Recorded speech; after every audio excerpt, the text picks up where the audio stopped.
தந்தை, மகன், தூய ஆவியின் பெயராலே ஆமேன். திருவிவிலியம் கேட்டு எடுத்து வாசிப்போம். தொடக்க நூல் 21 அதிகாரம். ஈசாக்கின் பிறப்பு. ஆண்டவர் தம் கூறியிருந்தபடி சாராவை கண்ணோக்கினார். ஆண்டவர் தம் வாக்குறுதிக்கேற்ப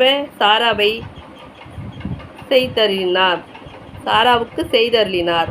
கடவுள் வாக்களித்தபடி குறிப்பிட்ட அதே காலத்தில் சாரா கருத்தாங்கி ஆபிரகாமுக்கு அவரது முதிர்ந்த வயதில் ஒரு மகனை பெற்றெடுத்தார். ஆபிரகாம் தமக்கும் பிறந்த சாரா தமக்கு பெற்றுக் கொடுத்த மகனுக்கு ஈசாக்கு என்று பெயரிட்டார். கடவுள் கட்டளையிட்ட ஆபிரகாம் தன் மகன் ஈசாக்கு பிறந்த 8ஆம் நாளன்று அவனுக்கு விருத்த சேதனம் செய்தார். அவருடைய மகன் ஈசாக்கு அவருக்கு பிறந்தபொழுது அவருடைய வயதோ 100. அப்பொழுது சாரா, கடவுள் என்னை சிரிக்க வைத்தார் என்றும் இதை கேட்கும் அனைவரும் என்னோடு சிரிப்பர் என்றும் சொன்னார். மீண்டும் அவர், சாரா தம் புதல்வர்களுக்கு பாலூட்டுவார் என்று ஆபிரகாமிடம் யாராவது சொல்லியிருப்பார்களா? ஆயினும் இதோ அவருக்கு அவரது முதிர்ந்த வயதில் நான் ஒரு மகனை பெற்றெடுத்துள்ளேன் என்றார். அந்த குழந்தை வளர்ந்து பால் குடியும் மறந்து, அப்படி பால்குடி மறப்பதை நிறுத்தி நாளன்று ஆபிரகாம் பெரியதொரு விருந்து அளித்தார். ஆகாரும் இஸ்மவேலரும் வெளியேற்றப்படல். பின்னர் எகிப்தியரான ஆகார் ஆபிரகாமுக்கு பெற்றெடுத்த மகனை சிரித்து விளையாடுவதை சாரா கண்டு ஆபிரகாமை நோக்கி, இந்த பணிப்பெண்ணையும் அவள் மகனையும் துரத்திவிடும். ஏனென்றால் பணிப்பெண்ணின் மகன் என் மகன் ஈசாக்குடன் பங்காளியாக இருக்கக்கூடாது என்றார். தன் மகனுக்கு எதிரான இவ்வார்த்தை ஆபிரகாமுக்கு மிகுந்த வேதனை அளித்தது. அப்பொழுது கடவுள் ஆபிரகாமை நோக்கி, பையனையும் பணிப்பெண்ணையும் குறித்து வேதனைப்படாதே. சாரா உனக்கு சொல்லியதையெல்லாம் அப்படியே செய். ஏனெனில் ஈசாக்கின் மூலமே உன் வழிமரபு விளங்கும்.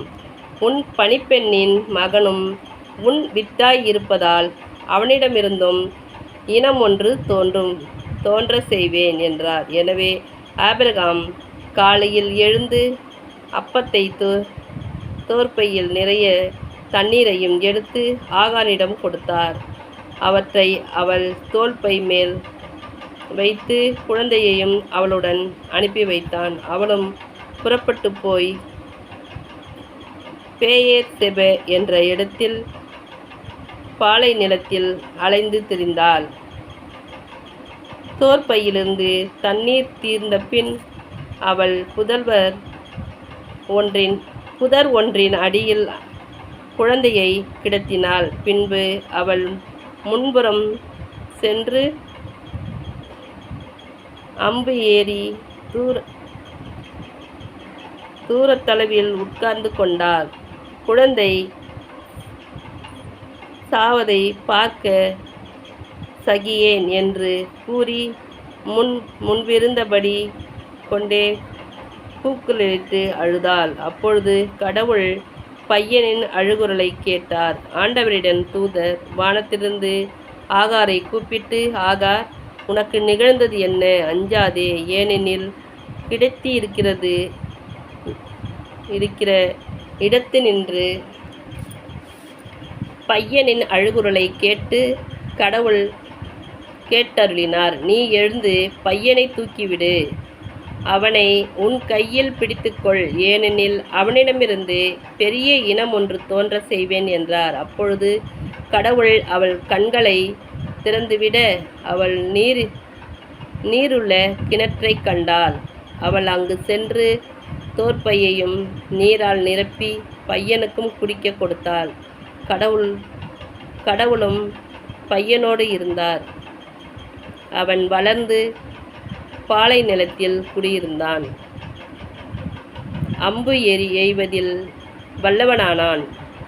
அவன் பாரான் என்னும் பாலை நிலத்தில் வாழ்ந்து வருகையில் அவன் தாய் எகிப்து நாட்டை சார்ந்த ஒரு பெண்ணை அவனுக்கு மனம் முடித்து வைத்தாள். ஆபிரகாம் அபிமெலேக்கு உடன்படிக்கை. அக்காலத்தில் அபிமெலேக்கு தன் படைத்தலைவரின் பிக்கோலுடன வந்து ஆபிரகாமை நோக்கி, நீர் செய்கிற யாவற்றையும் கடவுள் உம்முடனே இருக்கிறார். ஆகையால் எனக்கும் என் புதல்வருக்கும் என் இனத்திற்கும் நீர் வஞ்சனை செய்யாமல் உமக்கு நான் இரக்கம் காட்டியது போல எனக்கு நீர் பிழைப்புக்காக வந்த இந்த நாட்டிற்கும் நீர் இரக்கம் காட்டுவதாக கடவுள் பெயரால் ஆணையிட்டு எனக்கு வாக்களியும் என்றார். அதற்கு ஆபிரகாம், அவ்விதமே ஆணையிட்டு வாக்களிக்கிறேன் என்று கூறினார். பிறகு அபிமெலேக்கின் ஊழியர்கள் கைப்பற்றியிருந்த நீருள்ள கிணறு ஒன்றை பற்றி அவனிடம் ஆபிரகாம் முறையிட்டான். அபிமெலேக்கு அதற்கு மறுமொழியாக, இந்த காரியத்தை செய்தவன் யாரென்று எனக்கு தெரியாது. நீரும் அதை எனக்கு தெரிவிக்கவில்லை. இன்றுதான் இதை பற்றி கேள்விப்படுகிறேன் என்றான். பின் ஆபிரகாம் ஆடு மாடுகளை அபிமெலேக்கிடம் கொடுக்க அவர்கள் இருவரும் ஒருவரோடு ஒருவர் உடன்படிக்கை செய்து கொண்டனர். அப்பொழுது ஆபிரகாம் மந்தையினின்று 7 பெண் ஆட்டுக்குட்டிகளை பிரித்தெடுத்து தனியாக நிறுத்தினார். அபிமெலேக்கு ஆபிரகாமை நோக்கி, நீர் இவ்7 பெண் ஆட்டுக்குட்டிகளை தனியாக நிறுத்தி வைத்திருப்பதன் காரணம் என்ன என்று கேட்டான். அவர், அந்த கிணற்றை தோண்டியது நான்தான் என்பதற்கு சான்றாக நீர் இந்த பெண் ஆட்டுக்குட்டிகளை 7ஐயும் என்னிடமிருந்து பெற்றுக்கொள்ளும் என்றார். அதன் காரணமாக அந்த இடம் பெயர்செபா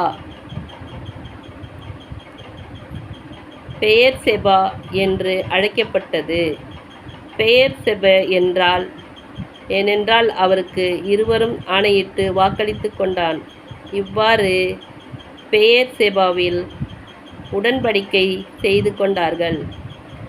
இதன் பின் அபிமெலேக்கு அவன் படைத்தலைவன் பிக்கோலும் பெலிஸ்தியர் நாட்டிற்கு திரும்பி சென்றனர்.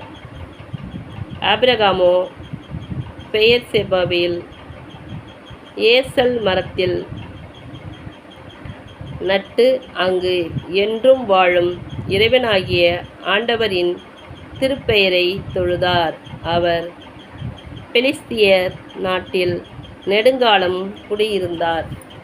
தந்தை, மகன், தூய ஆவியின் பெயராலே ஆமென்.